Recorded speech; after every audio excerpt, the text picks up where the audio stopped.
Mālole Saphron Matamua. I'm Nu'ali'i Eteroa Lafaele. And I'm Julia Arnott-Neenee. And this is Tech Voyagers, a series that explores the technology and digital realm as Pasefika trailblazers. Join us each week as we recap the latest tech news and look into the wins, challenges, and impact of technology in our Pasefika communities. Talanoa lover listeners, welcome back! Oh, it's so good to have you here today. What a week. I know. I feel like New Zealand's next top model. Oh. Claim it, sis. Claim it. So for those that don't know, we had our own brand photo shoot this week. Yes, we did. Yes. Look at us, models, stylists, everything. Everything. But man, it really opened up my eyes about how there's different jobs. Yeah. For those kind of like, roles like hair and makeup. Oh, yeah, totally. Styling. Totally. So we went out pretty bold as well. So we tried to do 8 outfit changes in the space of like 2 hours-ish, give or take. And it was individual shots, group shots, and then quickly get changed. And it was, we were running.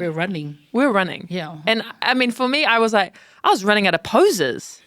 Same. We had to end up running, action shotting, eh? Oh my goodness. Doing the running, jumping ones? Yeah. And the knees really felt it. Because we had to do like those pack and save portraits that you see when you leave? Yeah. We had to do those ones. I also feel as though there was a point in time where it was just like, okay, how many more times can we smile with the same face but make it look different? Yeah. And we try to change the music to try and help us, but I was like, nah. But you know what? Hey, we got a whole library of images. Yes. We're showing our range. We did something quite fun for us, which was like try to demonstrate that, yes, we can be in our Sunday best, or yes, we can be out here with knee-high leather boots, but we also have got Nikes, and we also have got heels, and we also got traditional wear. Blazers. I love it. And we woke up before 5 o'clock in the morning to go and get hair and makeup done. Yeah, it felt really nice to be glammed. Yeah, that's true. Yeah, I think everyone deserves to be glammed. You know what? I think if there was a little privilege that you could afford yourself every now and again, that feeling of glam and someone else doing your face. Oh, I felt so pretty. I was like, day and night. Oh my gosh, I love it. And there's something else that happened this week for me, which was, we had our team catch up, and we've been trying to work on icebreakers, hey? Yep. That's what we call it, icebreakers. In our team meetings. So we're not just sort of going straight into meeting and then just telling each other what we're up to. So one of our amazing directors and teammates, Saphron, she thought one of the icebreakers was, what are the rabbit holes that you go down on TikTok, right? The first thing I had to admit was, I don't even go down any rabbit holes on TikTok. I felt like I was so out of it. And then when I did go on TikTok, I thought that I was, I just embarrassed myself. No, but are you now on TikTok? I'm trying to be. One step closer, sis. Don't you worry about it. Well, because, Saphron's talking about crime talk. Then she talked about the dolphins. Oh, wait, I think it was the whales, the orcas that they're holding a like a rebellion in the ocean, and they have their own TikTok rabbit hole. And then there was the Alabama Riverside TikTok rabbit hole. That was crack up. It was really interesting to watch a fight from many angles. Yeah. Many angles. And what was your first of all, what was your screen time? Then what was your TikTok? I think my screen time was just we're just gonna disclose that. Because I don't think it's a healthy number. So if you can, turn off the phone. I love it. And on today's show, we're talking all about Tuvalu as the world's first digital nation. We're talking about digital twins and what does this mean for culture, history, for ethics, and for the future of the Pacific. But before we get into that, we're going to switch over to tech news. It's on the boot. Thank you so much, everyone, for the amazing feedback we've heard from this too. So over to you, sis. It's on the beat. It's on the beat. It's on the beat. News topic number 1. We'll be talking about digital twins. So today is about digital twin technology. And really, when I was reading about it, what I got from it was literally a copy and paste of the real thing in the digital world. So in that kind of sense, it's like, what's an example? It's like a plane. Let's say we're on NZ 900 from Auckland to Apia, and we're going to fly that bad boy over to Apia. But we want to see if it's tested well, it can hold all the umus that's going to be delivered straight from Auckland to Apia. We need to test if the weather's on and all that stuff.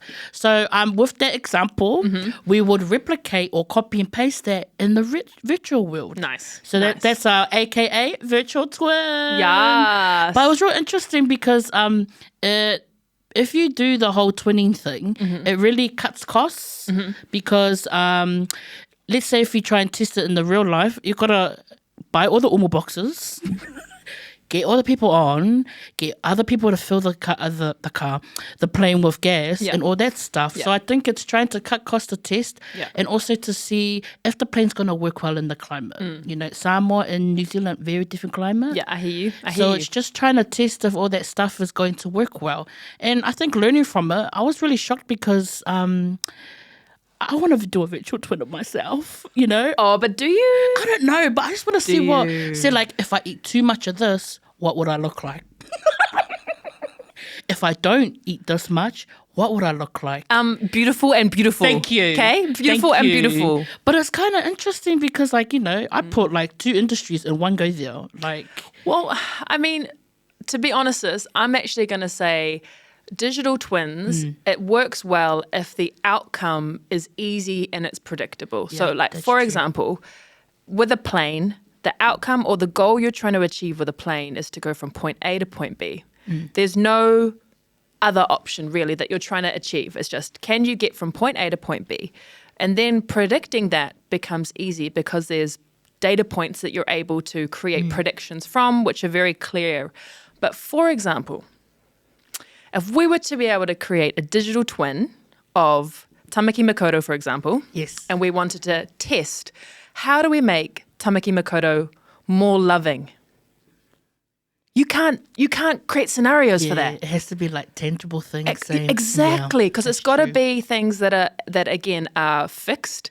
But to make a version of yourself, every time you make a copy and paste of Ete today, if you made another copy of Ete in 6 months' time, it wouldn't be the same copy, right? No. So the scenarios that you're running here are not the same scenarios that we're running here, but you need to constantly update this, right? Yeah. Because you learn and grow. Yeah. So you're not making the same, we hope. Yeah, that's true. Growth mindset, not fixed mindset. Exactly. But but that's like, for me, I look at this and I go, yeah, I can see how it works for some industries where it's really, if the goal is profit, if the goal is to increase efficiency, if it's optimization, it's really clear how it can be applied. But when you go into other areas like love, I don't know why I'm picking up on love. I feel like that's the most like difficult thing. Yeah, emotional states, or how can we create simulations of humans being kinder to each other? Well, because it makes sense though, because when I was researching it, I was trying to figure out where's the AI in it. Like I could easily build another version of me on art. I could draw myself and there it is. Yeah. But the AI part of it is, you're right, because it actually runs real time. Yeah. So that means that, because I remember we talked about it before, AI can't really see what happens in front of us, but it thinks of the back or the past. Yeah. So I think it takes a lot of the data that's happened of us in the past to try calculate that real time effect. But it still doesn't work. Well, I mean, we're crazy. Like not humans are crazy, but I might decide randomly that I want to only wear black and white for the rest of my life.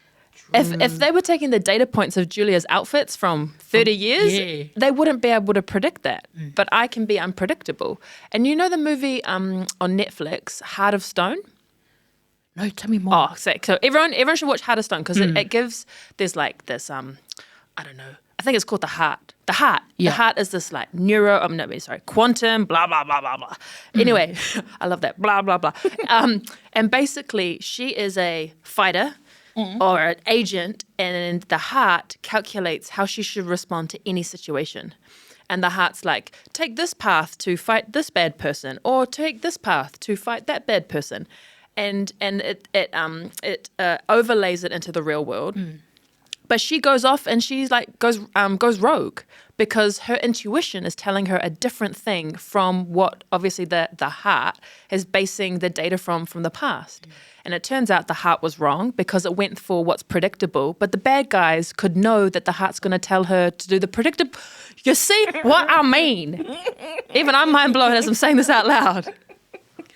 And with that, it does show, like, because we've already spoken about examples of what digital twins is. So, like, we've mentioned, what's it called? The aviation space. Yeah. But tell me some more. There's a construction one. Yep. So Crossrail, which is in London. I need to go to London. Oh, we can go. I want to go to London. Yes, but they had a major infrastructure project where it's so big that cost them so much money. Yeah. But before they were building and they did all the stuff in real time, they actually created the digital twin to actually estimate. Oh, that's cool. The strength of the build. That's cool. The estimated costs. Yeah.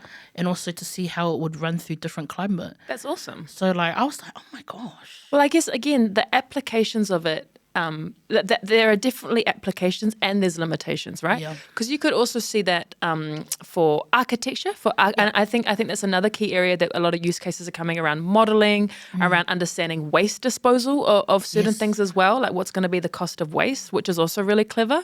And I know other areas, and this is, I'm not an expert in this space, but healthcare.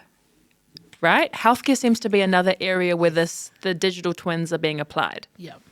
Like, because I know I mentioned about myself, but, like, I reckon that's how they would find, future procedures to limit risk. Nice. Imagine if there's a heart surgery digital twin. Yeah.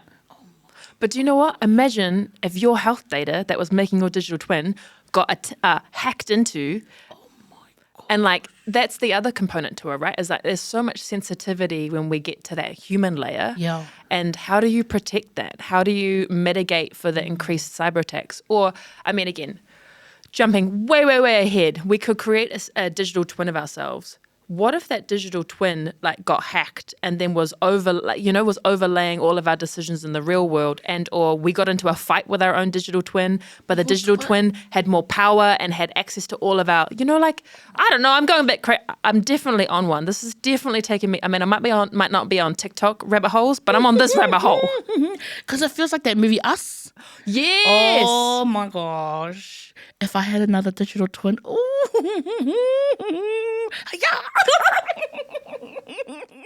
I would actually try to see who's funny out of my digital twin. I'd be like, that's right, it's a joke fest, let's do this battle. Will you try and go on a shade contest with your own digital twin?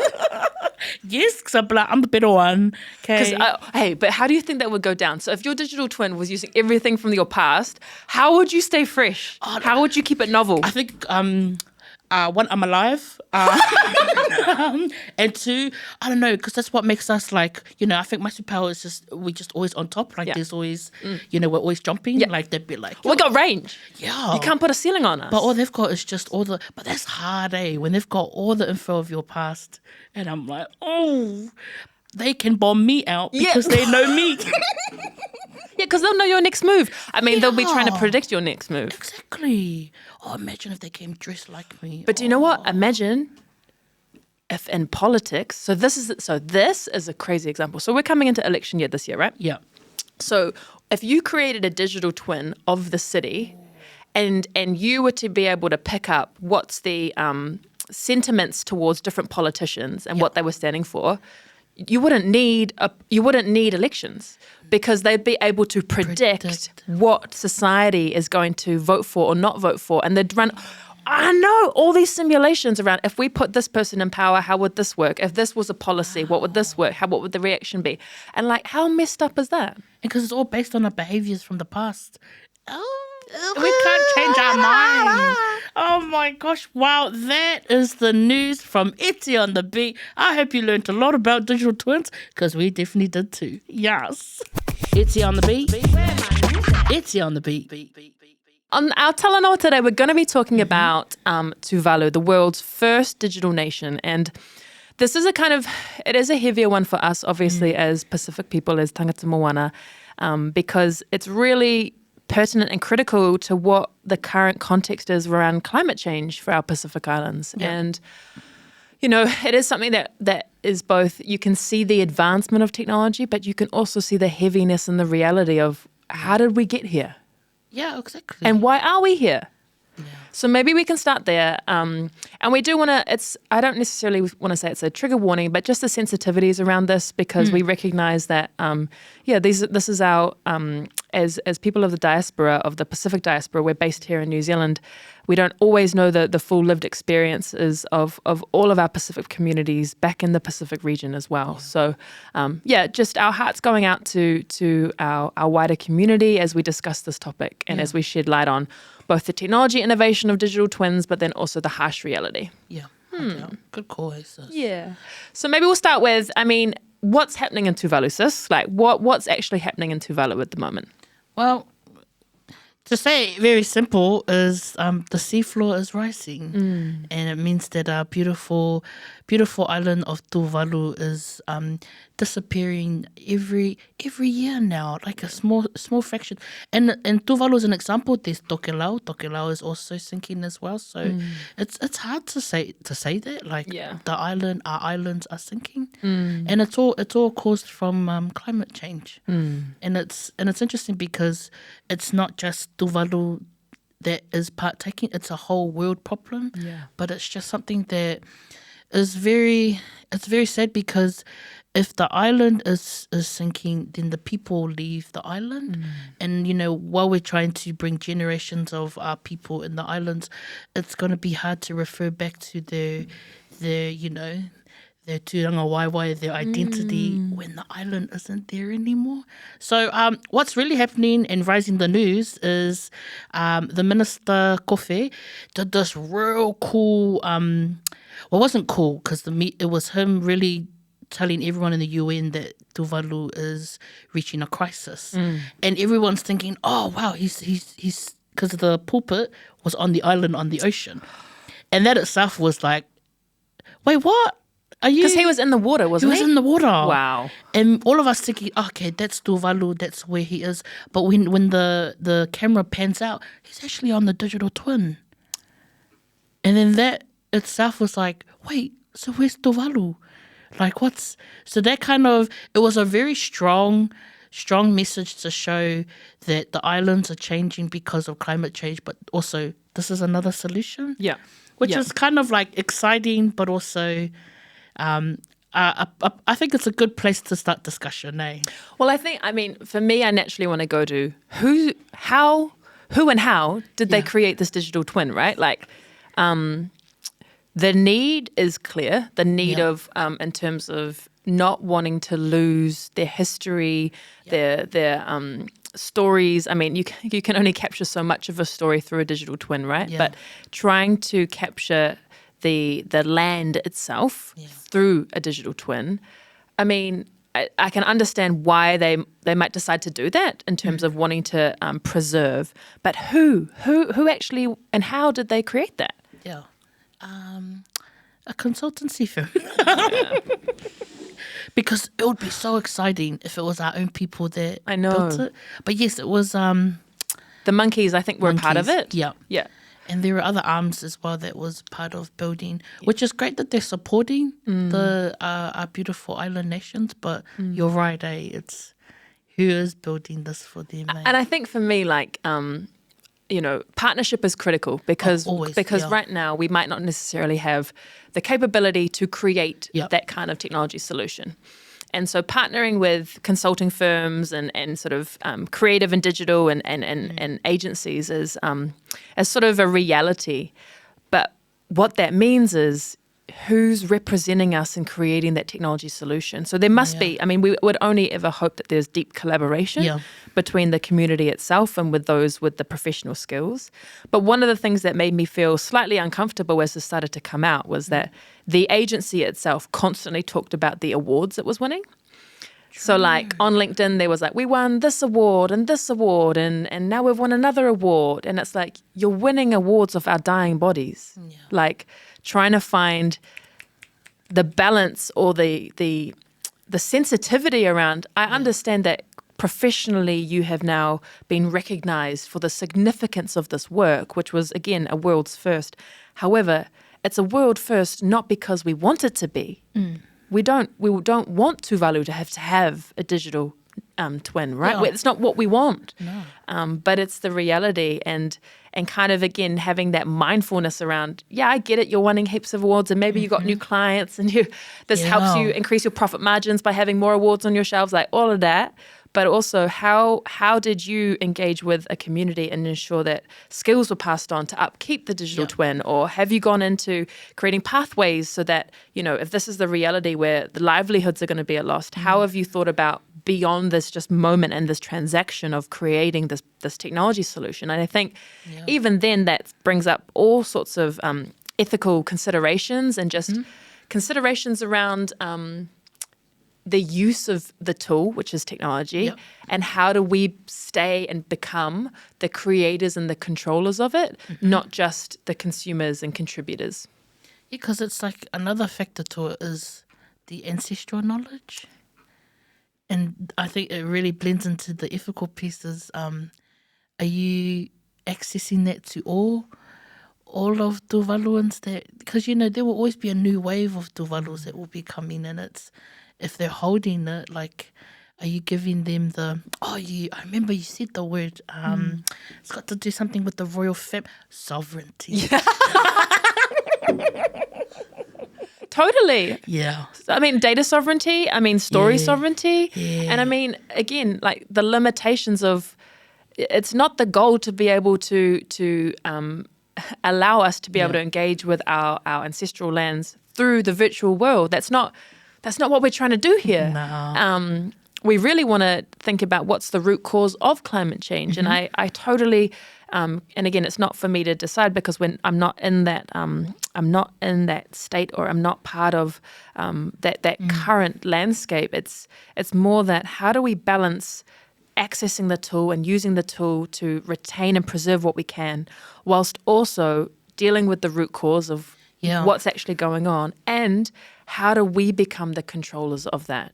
And so that we know how our data is being used, where it's being stored, how are we protecting it from being, from a cyber attack? How are we protecting our stories and our deep histories from not just being leveraged for another company's, commercial gain? Exactly. And you're so right on that point of solving the problem, because when people see the solution, they think, oh no, all good, we'll just keep putting up our carbon emission and just because just digital twins everything. Yeah, well, it's all good. Yeah, it's like no, it's not all, and it's like we talked about earlier, like the limitations of what you can actually create a digital twin of.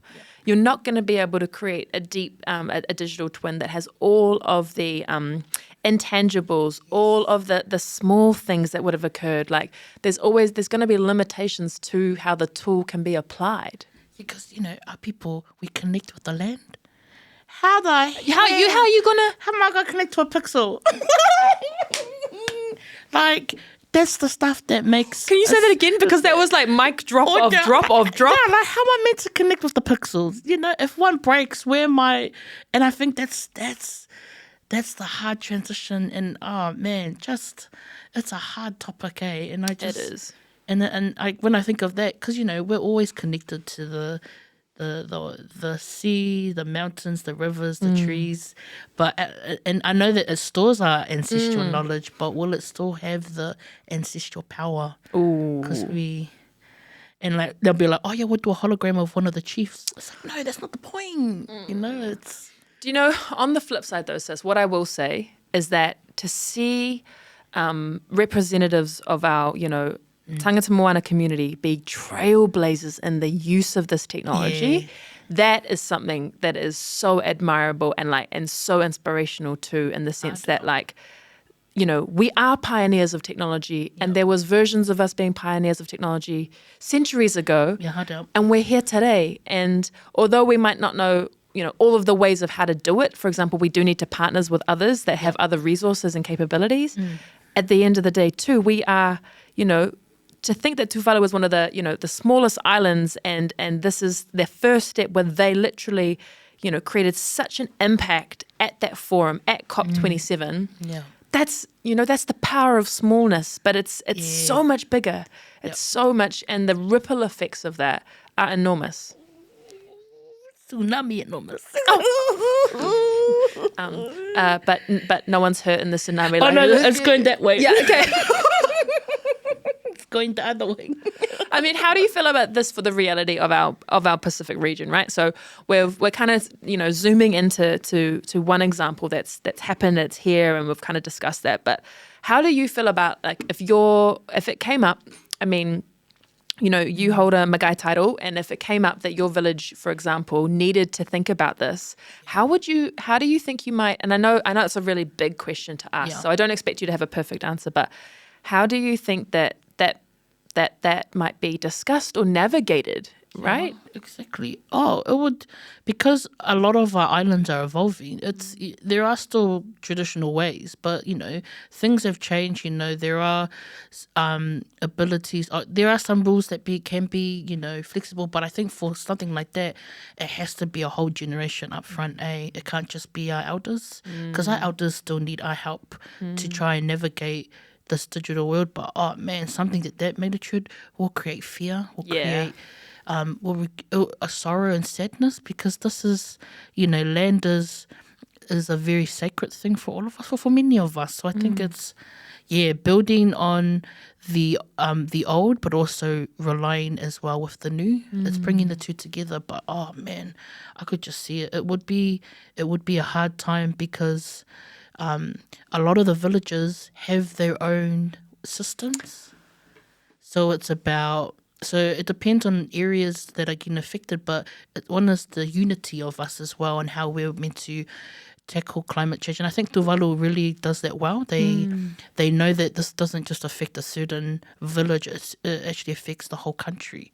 So it's really bringing that united front to solve a problem that isn't actually done by us. It's actually, and that's the hard thing, is there are big players that are contributing towards this climate change. Totally. And we also have champions that are Pasefika in the climate area. Yeah, I know. It's amazing. That are actually fighting. And it's just like, please listen to them. Because we come from a digital side where we're like, everything they're fighting for is true. Because we're also advocates for the digital side. Yeah. Which really, all of us all support the same thing, which is climate change. Like, just please stop. Everyone, please. I know. It's I think this is such a fascinating example for our Pacific communities in particular, because quite often technology might feel like something that like if there's a big innovation over here, it's kind of like, oh well, what does that mean for me, right? Like, oh, there's digital twinning over there and over there, and like, okay, but how does that impact me on a personal level? And this is an example of technology that is happening on a personal level. Like, it might not necessarily be happening to your country where you're from, or your village, for example, but it's happening to our region. Yeah. And the need for it is only going to increase unless we're able to slow down climate change, or to stop, for example. I mean, that's ideal, but, to mitigate climate change that's occurring and impacting our region. And I do think this is something that I would really encourage. I don't know, I guess our listeners, yes, if we have them, to I guess lean into and learn a bit more about, for the fact that it is so critical and pertinent to our realities, and to our again, I've totally acknowledged that we are part of the diaspora. I'm still not sure how to say that correctly, in New Zealand, but it is happening to our Pacific region as a whole. Yeah. And we should care. We should care what's happening. Exactly. On the nail. Yes. And now we have our takeaways with Fiber Fale. Woo-hoo! Here is your order. Ding.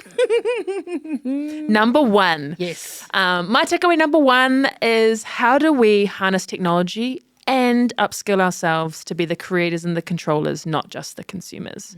So I think that's, again, like leaning into this innovation, leaning into this technology and thinking about not only how do I go and pay someone else to do it for what I need, but what would it look like if I was to upskill in this space? Or if it's not you, maybe it's your nieces and nephews, or maybe it's, I don't know, it's just how do we as a community start to continue to become the creators and the controllers, not just the consumers. Nice. We love it. We love it. That's order number 1.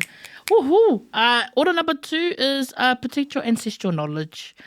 We've spoken about it, but I think even though things are changing, technology is evolving, world is changing, I think it's our duty to protect our ancestral knowledge. And protecting is, knowing when, understanding that if we're in a different space, when to, I don't know, be the advocate for our people and to protect it, because, that knowledge is very sacred. It didn't come overnight. It wasn't a homework center, homework group, take home test. No, it was knowledge that was passed by many generations for you to uphold, but also to look after. So those are our takeaways from Faibafale.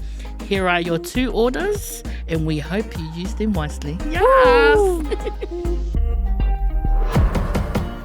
Well, thanks so much for listening. Join us again next week where we will be talking all about big tech and navigating a career in the tech space from both a technical and non-technical perspective and experience. Follow us on Instagram, Facebook, LinkedIn, and let us know what you want to hear. We'll see you next time. Tofa soifua. Yes! You have been listening to Tech Voyagers, brought to you by Faibafale. It was hosted by me, Julia Arnott-Neenee. And me, Nuali'i Eteroa Lafaele.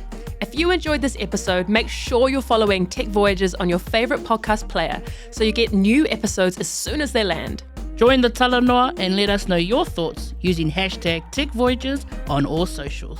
And if you want to know more about pathways for Pasefika people in tech, visit faibafale.com.